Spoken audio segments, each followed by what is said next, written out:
제가 듣기에는 이거는요, 우리 일하기가 불편해.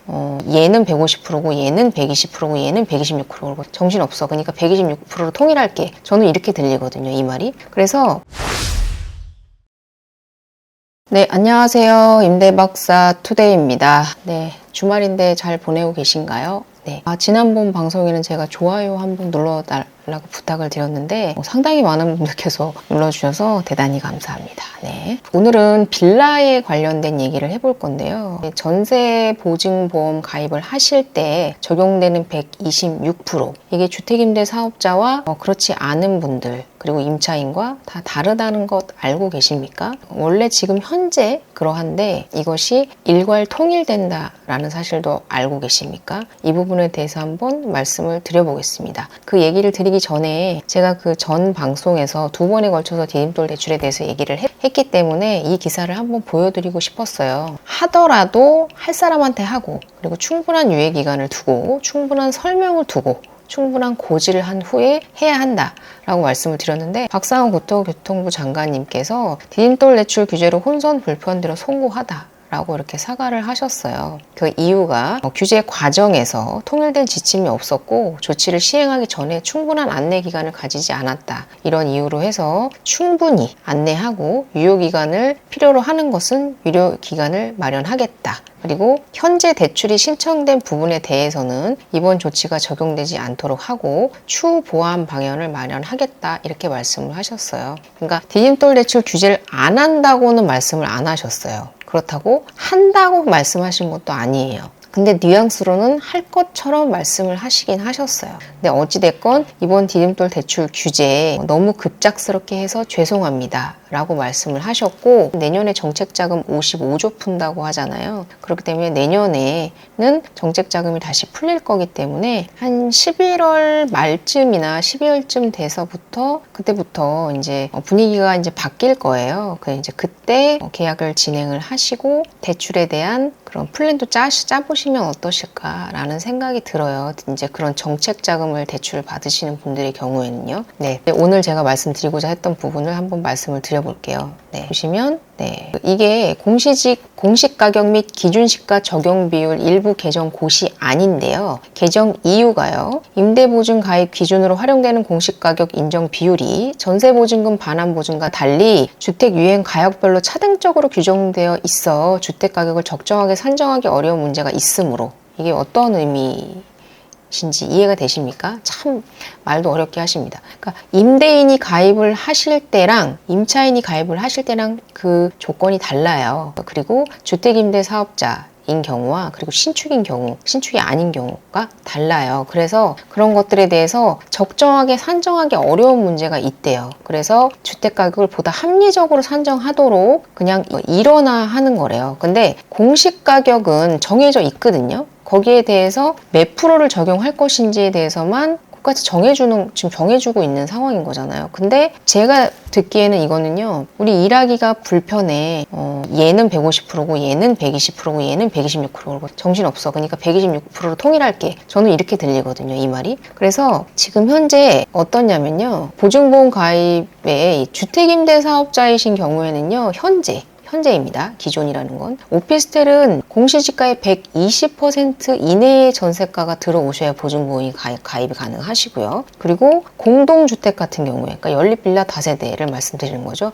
공시지가의 150%까지 들어오시면 보증보험을 가입을 할 수 있습니다. 근데 이것도 잘 모르시는 분들이 계시더라고요. 주택임대 사업자 같은 경우에는 오피스텔은 120, 그리고 공동주택은 150입니다. 근데 이게 공동주택이 높은 이유는요, 이제 오피스텔이 아무래도 기본적으로 업무용으로 나온 건물이기 때문에 기준시가가 주택의 공시지가보다 조금 높게 평가가 되는 경향이 있습니다. 그래서 같은 건물이라도, 같은 구조라도, 같은 모양이라도 공동주택의 경우에 발코니 확장 부분이라든가 이런 혜택들이 있어서 같은 사이즈로 만들어도 적은 사이즈의 전용률로도 같은 사이즈의 집을 지을 수가 있거든요. 그래서 그런 부분들 때문에 공동주택의 공시가율이 조금 낮아요. 그래서 150%를 적용했는데, 이것을 오피스텔은 그대로 150%로 그대로 두고 공동주택에는 126%를 적용하겠다고 합니다. 네, 그래서 주택임대 사업자분들 150%로 가입을 지금 하고 계실 텐데 공동주택도 126%로 변경하겠다고 합니다. 이게 공동주택 126%면요 정말 적어요. 공동주택 같은 경우에는 공시지가가 상당히 낮거든요. 특히나 빌라 같은 경우에는 아파트와 다릅니다. 네, 그래서 126% 그러면 또다시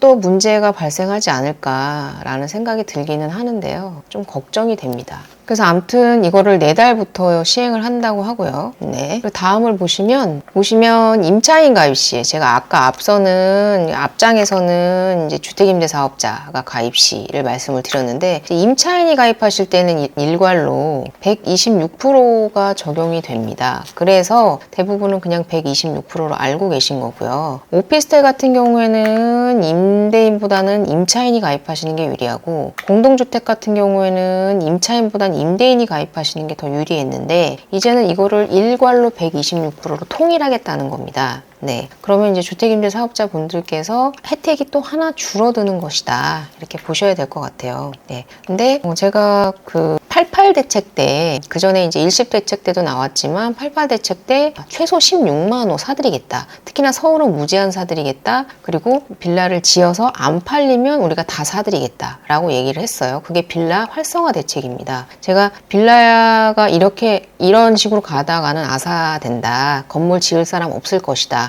그래서 오히려 기존 빌라 같은 경우에 그러니까 제가 말씀드린 기존 빌라는요. 최소 6년 이상 된 빌라를 말씀드리는 거예요. 이 전세 사기가 이슈가 되기 전 빌라들. 그러니까 공시지가 적용 같은 것들 그리고 대출에 크게 영향을 받지 않았을 때부터 임대를 하시던 분들의 빌라들 를 기준으로 말씀을 드리는 거예요. 그리고 재건축, 재개발에 적용되는 빌라들. 그런 빌라들 같은 경우는 오히려 상승할 것이다. 이렇게 말씀을 드렸어요. 그래서 반드시 빌라 활성화 대책 나와야 한다. 그래서 나온 게 빌라 16만 채 사드리겠다라는 정책과 126% 공시지가 너무 낮으니까 간평서 활용하게 해주겠다. 이 두 가지였거든요. 근데 빌라 지으라며요. 빌라 사라며요. 근데 임대사업자 의무가입 보증에 공시지가 126%로 일괄 통일해서 적용하겠다고 합니다. 이 정책의 방향성이 어떻습니까? 빌라 사세요, 빌라 지으세요. 근데 보증보험 가입 가능한 공시지가는 더 내릴게요. 이게 정책의 일관성이 올바르다고 생각을 하십니까? 국민 여러분. 그래서 전세보증과 가입 기준이 같아졌다. 그러니까 임차인이 가입을 하든 임대인이 가입을 하든 똑같다. 이런 얘기신 거고요. 기존 임대주택에는 그래도 이제 유예기간을 적용해서 2026년 7월부터 적용을 하겠다고 했는데 4달부터 집을 사서 주택임대사업자를 하시는 분들께서는 바로 적용을 받으시는 거기 때문에 빌라를 사실 때 상당히 주의하셔야 한다라고 말씀을 드리고 싶고 보증보험 같은 경우에도 제가 이 부분이 이상하다고 말씀을 드렸던 부분인데 보통 전세 같은 경우에는 2년이 기간인데 보증보험을 1년씩 가입할 수 있게 해놨어요. 그래서 그 부분이 폐지가 된다라고 얘기가 되는 것 같습니다. 부분 보증 폐지. 그래서 제 생각엔 계약 기간 동안에 보증보험을 가입을 하는 걸로 변경이 되지 않을까. 이건 당연한 건데 1년씩 가입을 하게끔 해줬던 초기에 이런 일들로서 문제가 생긴 부분도 분명히 있다. 그래서 이 126% 감정가 룰 때문에 전세보증 탈락 때문에 전세가가 내려가면서 임대인이 보증금을 몇천만 원씩 뱉어내야 되는 상황이 되면서 경매에 넘어가면서 임차인분들이 보증금을 못 돌려받는 상황이 많이 발생을 했다라고 말씀을 드렸는데 그래서 감정평가 재활용 방안을 검토하면서 전세보증보험 가입할 때 감정평가서를 쓸 수 있게 해주겠다라고 말을 했었어요. 이게 2024년 6월 달이거든요. 근데 조건이 있는데 허그에서 정한 감정평가 법인에서만 가능합니다. 여러분 생각해 보시기에 그 허그에서 정한 감정평가 법인이 126%보다 그러니까 허그에서 정한 그 기준 126%보다 더 높게 책정을 해주려면 얼마나 깐깐하게 보실지 말씀 안 드려도 아시겠죠. 그래서 126% 보완하겠다는 그 감정평가서 신청은 1362건으로 상당히 많이 들어왔어요. 근데 인정 건수는 단 6건입니다. 네, 그 이유가 허그 산정 감정평가 법인이 5곳이고 그리고 5곳인 것도 문제이고 너무 적어요. 너무 적고 빌라 수에 비해서 이 감정평가하는 법인이 너무 적고 거기다가 허그가 선정했단 말이에요. 근데 그 감정평가 법인에서 126%보다 더 높게 평가를 하려면 얼마나 꼼꼼하게 평가를 할 것인지에 대한 감정평가할 때 돈 들어가거든요. 근데 감정평가 신청을 해서 돈이 들어갔는데 인정 건수 6건이면요. 돈도 쓰시고 인정도 안 되시고 이렇게 되시는 거예요. 그래서 이게 정말 또 정책다운 정책을 내셔야지 이것도 사실 빛 좋은 개살구다 그렇게 보셔야 될 것 같아요. 이 전세 반환 보증보험이 되게 크게 이슈가 되고 크게 활성화가 된 게 전 정권이에요. 문재인 정권 때거든요. 그때 전세 보증 반환 보험을 되게 활성화하면서 무조건 가입을 하게끔 만들면서 그전에도 보증보험이 있긴 했는데 그게 크게 그렇게 이슈가 되지는 않았거든요. 근데 그렇게 이슈가 되면서 그 보증보험이 가입이 되니까 그리고 감정평가서 신축 같은 경우에 공시지가가 없기 때문에 보증보험을 들어야 되는 기준이 있어야 되잖아요. 그래서 감정평가서를 기준으로 했단 말이에요. 근데 그때는 어떤 감정평가서 사든 상관이 없었기 때문에 감정평가서를 높게만 받을 수 있다면 어떠한 방법으로든 높게만 받을 수 있다면 전세금을 높게 받을 수가 있었고 그렇게 감정평가사가 나오기만 한다면 전세보증보험이 가입이 됐기 때문에 시세보다 비싼 전세였다 할지라도 보증보험도 가입이 되고 전세 대출도 나왔습니다. 그래서 그냥 그 전세 사기꾼들이 이 보증보험이라는 것을 활용을 해서 악용을 해서 그냥 정말 정상적으로 사신 임대인분들도 있지만 전세 사기꾼들은 그냥 명의만 사다가 저한테도 문자가 온 적이 있어요. 명의를 빌려주시면 건당 10만 원씩 주겠다고. 이런 문자를 저도 받은 적이 있기 때문에 실질적으로 그런 분들이 계셨다라는 거. 그리고 그런 이유로 해서 넘겼는데 그분이 알고 봤더니 세금 연체자였어요. 상당히 심각하게 세금 연체자였고 그리고 반환 보증에 사고 이력이 있으셨던 분이에요. 근데 그 당시에는 국세 지방세 완납 증명서를 중개사가 강제할 수 있는 법안이 없었습니다. 전 정권에는. 그래서 요청을 하면 거부하시는 분들이 많으셨어요. 그리고 나를 뭘로 보고 이런 걸 요청을 하느냐, 너하고는 계약하지 않겠다라고 말씀하시는 분도 많았기 때문에 임차인분에게도 의중을 물어보고 계약을 하지만 어쩔 수 없이 괜찮겠지라고 믿고 계약을 하시는 임차인분들 상당히 많으시단 말이에요. 그래서 그런 이유로 해서 문제가 돼서 사기가 이렇게 발생을 한 부분이기 때문에 사실 정부에서 잘해주려고 했던 건 맞죠. 분명히 전세 보증 보험을 해준다는 건 임차인 보호하려고 했다는 건 알지만 그것이 악용될 거에 대한 그런 보완 정책까지 마련해 뒀어야 한다라고 생각을 해요. 이거는 주거의 문제이기 때문에 어느 분야나 사기꾼은 존재하지만 이거는 지금 반드시 집은 없으면 안 되는 그런 재화잖아요. 그러니까 사도 그만 안 사도 그만이 아니고 반드시 있어야 되는 재화에 사기가 발생했고 사고가 발생을 하고 있기 때문에 문제가 되는 것인데 거기에 지금 126%로 더 지금 전세금을 누르겠대요. 어거지로. 지금 되게 많이 떨어져 있는 상황인데 지금도 힘들어서 그걸 반환하지 못하고 경매로 넘어가면서 임차인들이 돈을 못 받고 있는 상황에서 그거에 대한 보증보험에 대한 기준을 더 낮추겠다. 이런 것이 지금 임대인 죽어라 하는 정책이라고 생각을 들고요. 임차인분들께는 하루하루 불안하게 내가 보증금을 돌려받을 수 있을까에 대한 불안감을 더 조장시키는 정책이 아닐까라는 생각이 들어서 좀 안타깝습니다. 어찌됐건 오늘은 빌라에 대한 공시지가 126% 일괄 적용에 대해서 말씀을 드렸고요. 어떠한 것을 하더라도 공시지가에 126% 적용이고요. 근데 사실 첫 입주 하시는 경우에는 감정평가서 그리고 분양가의 약 81% 정도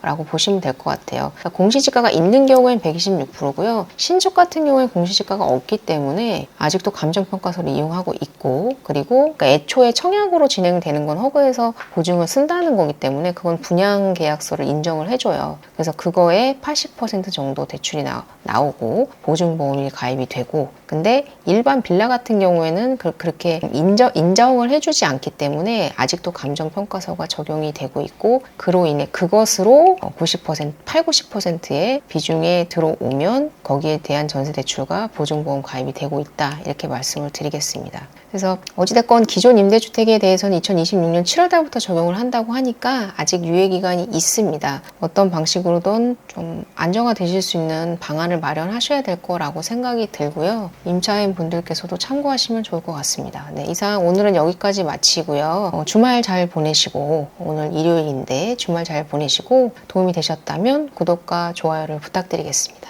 감사합니다.